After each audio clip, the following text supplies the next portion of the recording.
जय श्री कृष्ण, जय माताजी। मारा वाला दर्शक मित्रों ने रेखा रादड़ियाना स्नेह भरा नमस्कार। मित्रों, आपणे अमरेली में ज्यां ज्यां जूना मंदिरों छे ते महादेवना आपणे दर्शन करी रह्या छीए। तो मित्रों, आजे हूँ तमने अमरेली में एवा महादेवना दर्शन करवा लई जाऊं छुं जे वर्षो जूनुं महादेवनुं मंदिर छे अने ते मंदिर छे सोमनाथ महादेव। आ सोमनाथ महादेवनुं मंदिर छे ते अमरेली में कुकावाव रोड उपर आवेलुं छे। कुकावाव रोड एकदम रोड ने उपर ज आवेलुं छे। तो आपणे दर्शन करिए सोमनाथ महादेवना।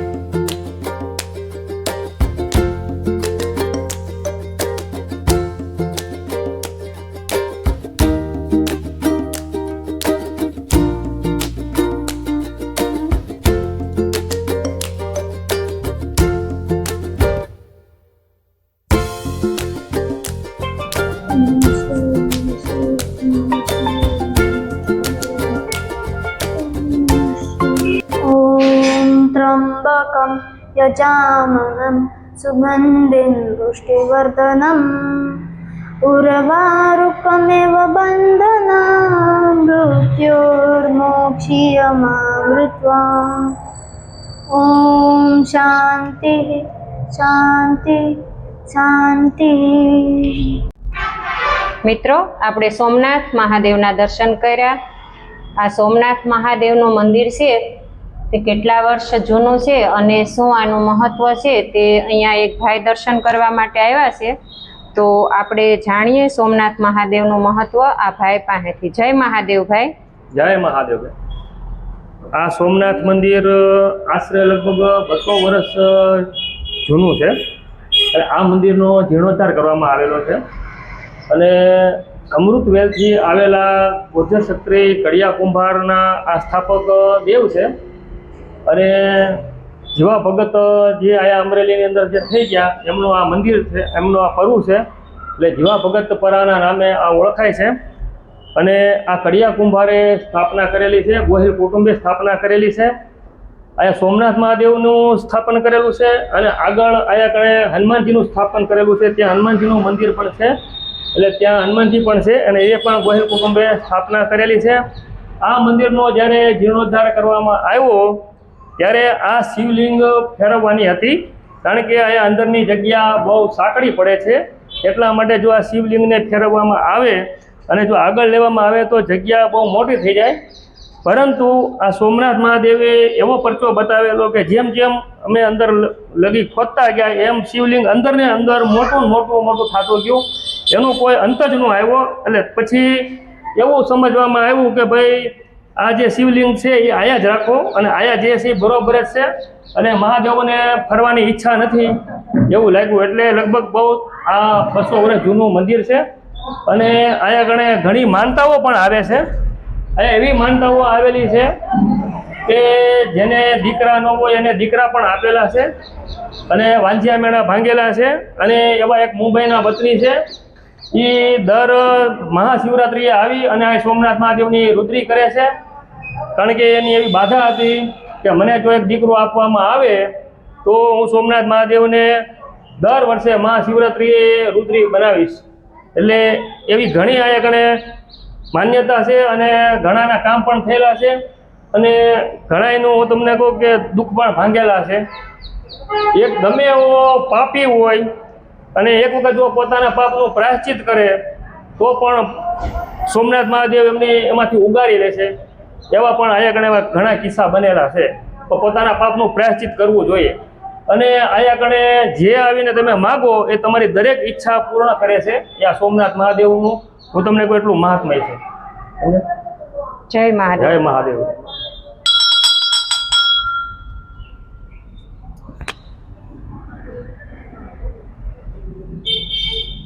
મિત્રો, આપણે સોમનાથ મહાદેવના દર્શન કર્યા અને અહીંયા આ વિસ્તાર છે એને જીવાપરુ વિસ્તાર કહેવાય છે અને અહીંયા છે એક અમરેલીમાં એક જીવા ભગત તરીકે થઈ ગયા છે. તો જીવા ભગતની પણ એક અહીંયા બાજુમાં મઢી છે. તો આપણે ત્યાં જઈએ અને દર્શન કરીએ જીવા ભગતના. બતાવું એ ડંકીએ પાણી અમે પણ ભરેલું છે. જ્યારે અમે અમારા પપ્પાના ઘરે હતા ત્યારે અમે એવી ડંકીએ પાણી ભરવા જતા. એને સરકારી ડંકી કહેવાય, જે રોડ ઉપર અને કોમન પ્લોટમાં ને એમાં. તો આ ડંકી છે. જય શ્રી કૃષ્ણ. કેમ છો? બસ ભરાઈ ગયું તગારું. જો જો આ ડંકી. આ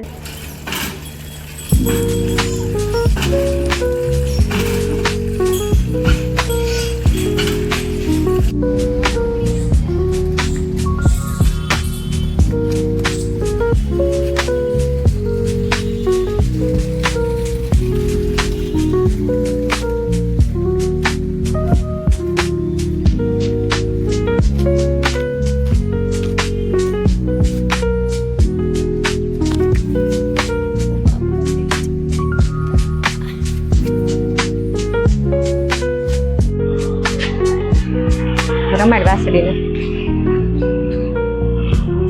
બેહી ટપા.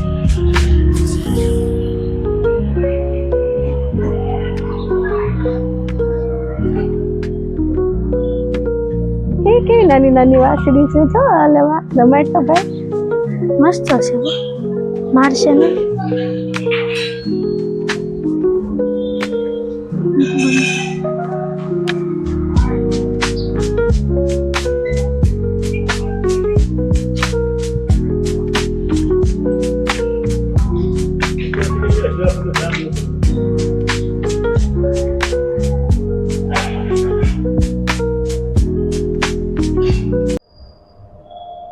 જય રામાપીર. આ પેટીમાં છે જીવા ભગતની પાઘડી છે અને એની માળા છે. સમજ્યા? જીવા ભગતની પાઘડી અને માળા બે પૂજાય છે આયા કણે. આજથી લગભગ 200 વર્ષ પહેલા જ્યારે જીવા બાપા આયા અમરેલીમાં આવ્યા ત્યારે ગાયકવાડ સરકારનું રાજ્ય હતું. ત્યારે ગાયકવાડ સરકારે જીવા ભગતને કીધું કે અમે તમને ટાવરે જગ્યા આપીએ, તમે ત્યાં કે મંદિર બનાવો. ત્યારે જીવા બાપાએ એવું કહેલું કે મને નદી કાંઠે તમે જગ્યા આપો, જેથી કરી મારે નાવા ધોવામાં એમાં અગવડતા ન રહે. એટલે તેથી ગાયકવાડ સરકારે આયા ગણે જીવા બાપાને જગ્યા આપી અને આયા ગણે રામાપીર ભગવાનની સ્થાપના કરી. રામાપીરની સ્થાપના કરી અને તેમની પૂજા કરતા જીવા બાપા. અને એના નામ ઉપરથી આ પરાનું નામ જીવા ભગતનું પરવું પડ્યું. અને આ જીવા ભગતની અત્યારે પાઘડી અને માળા બંને પૂજાય છે.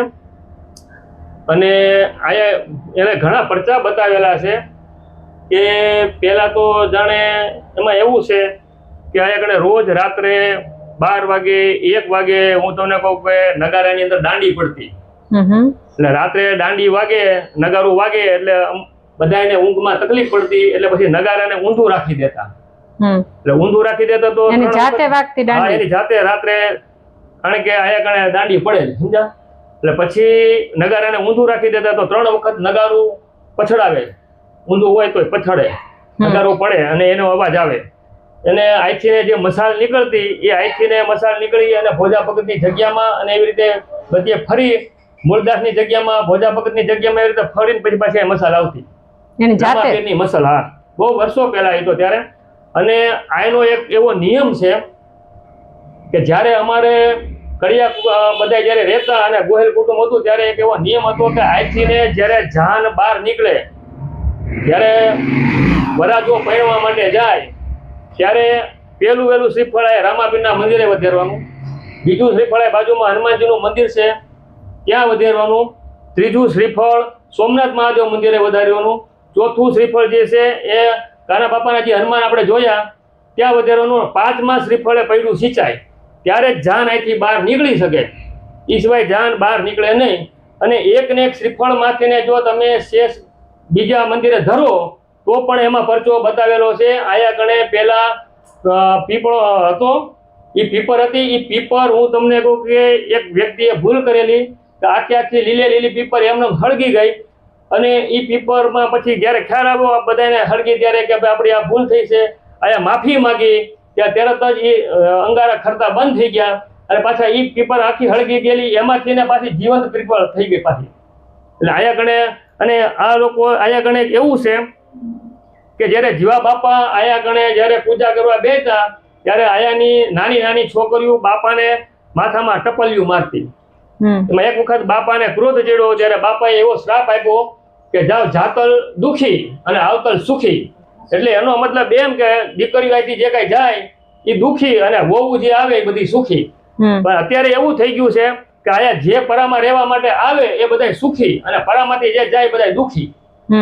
આ એ રીતનું અત્યારે છે. આયા કણે કોઈ પણ વ્યક્તિ માની લો ગમે એવો ગરીબ હોય તો પણ આયા રહેવા માટે આવ્યો હોય તો આયા કણે સુખી થઈ જાય. એ આ જગ્યાનો હાથ છે, જીવા બાપાનો હાથ છે, રામાપીરનો હાથ છે. જય રામાપીર. જય રામાપીર. જય જીવા બાપા. મિત્રો આપણે સોમનાથ મહાદેવના દર્શન કર્યા અને સાથે સાથે ભાઈએ કીધું કે આ જીવાપરું કહેવાય. અહીંયા એક જીવા ભગત થઈ ગયા હતા. તો મને કહે કે અહીંયા બાજુમાં તેમની મઢી છે તો હાલો આપણે ત્યાં દર્શન કરીએ. તો અહીંયા જીવા ભગતની પાઘડી અને તેમની માળા છે તો મેં તેમના તમને દર્શન કરાવ્યા. તો મિત્રો એ ભાઈએ જે વાત કરી એકદમ સત્ય વાત છે અને સત્ય હકીકત છે. કારણ કે પહેલા એવા લોકો હતા અને એવું સત્ય હતું જેથી ભગવાન સ્વયં પ્રગટ થતા. પણ અત્યારે એ સત્ય જોવા આપણને મળતું નથી એટલે ભગવાન કે પ્રગટ થતા નથી. આપણે ક્યાંય અત્યારે મને ક્યાંય યાદ આવતું નથી કે આ સમયમાં આ કળયુગમાં કે ભગવાન પ્રસન્ન થયા હોય એમ કે ભગવાન ક્યાંય પ્રગટ થયા હોય એમ.